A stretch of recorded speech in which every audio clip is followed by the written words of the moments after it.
Are the policies of this progressive government leaving our national security open to terrorism?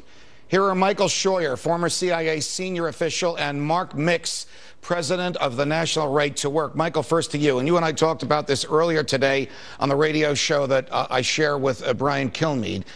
Is Jack Brennan up to his job? Is he a person by temperament, experience, and judgment capable of being the chief counterterrorism official or intelligence official that advises the President of the United States?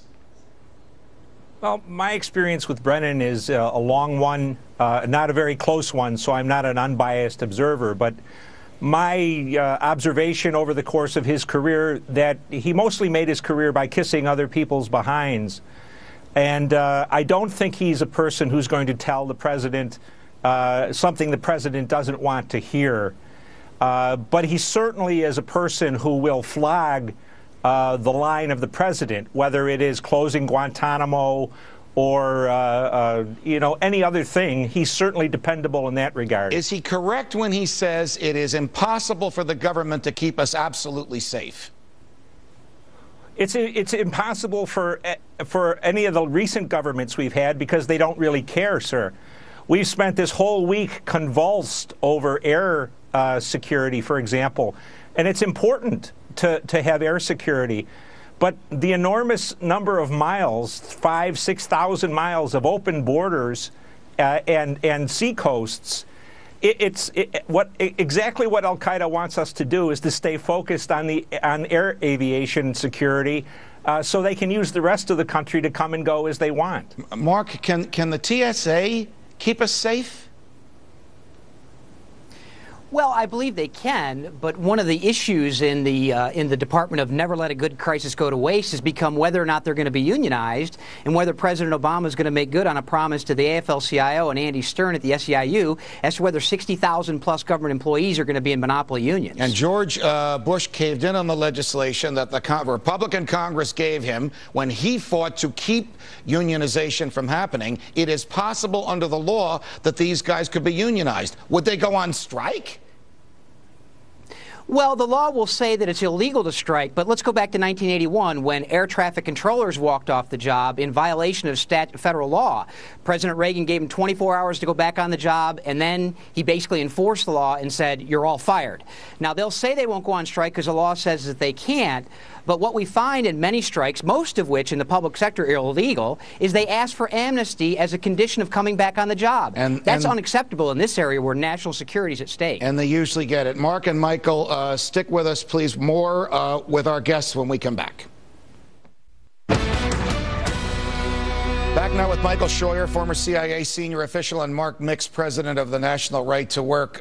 Michael, the president of the United States has nominated a fellow by the name of Errol Southers to be the head of the TSA. He's a former FBI agent who recently admitted that as an FBI agent, he went in and he looked at and removed secret criminal records on his ex-wife's boyfriend. Is a person like that qualified for national? There he is. Is a person like that, with a background like that, with an admission like that, qualified to receive a national security clearance? I think it depends on which department. Certainly at the agency, there would be very unlikely to grant that individual clearance, sir. So he probably shouldn't have a job where he has to have national security clearance. I would think so. He would have access to an extraordinary amount of data about individuals, but I think your other guest is far more qualified to talk about that than I am. My other guest, Mark, you know this. He's in favor of the unionization of the TSA. In fact, that's probably why the president nominated him, right? Well, actually, Judge, he's not saying, and that's one of the issues surrounding this nomination right now in the U.S. Senate. Senator Jim DeMint from South Carolina asked the nominee a question about whether or not he favored the unionization of TSA employees, notwithstanding their role in a national security infrastructure. And the gentleman didn't answer the question. So Senator DeMint put a hold on the nomination and, frankly, is still waiting for that answer. But it's clear it's not the nominee here. This is the President of the United States who will probably tell this nominee that you will agree to the unionization of these employees, right, and when you get confirmed. But again, we've used in this crisis, Harry Reid has said that the only way to keep Americans safe in the air traffic system is to nominate this guy and confirm him right away. That's ridiculous. Without a thorough background. Michael, back to what we were talking about earlier. You really scared the daylights out of Kilmeade and me this morning on radio when you said that the Al-Qaeda might actually be channel stuffing our security forces with false information in order to clog the channels of intelligence. Could that be? Yeah, the president really clogged up the system last night. He's now chasing down every lead that comes in. And, Judge, the number of leads that come in each week to the CIA and the intelligence community is astronomical. And you have to have some discretion in where you spend your resources.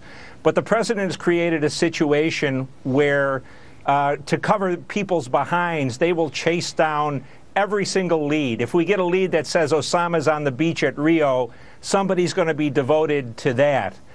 But more important from my perspective is the president laid out our MO, if you will. We're now going to chase down every threat.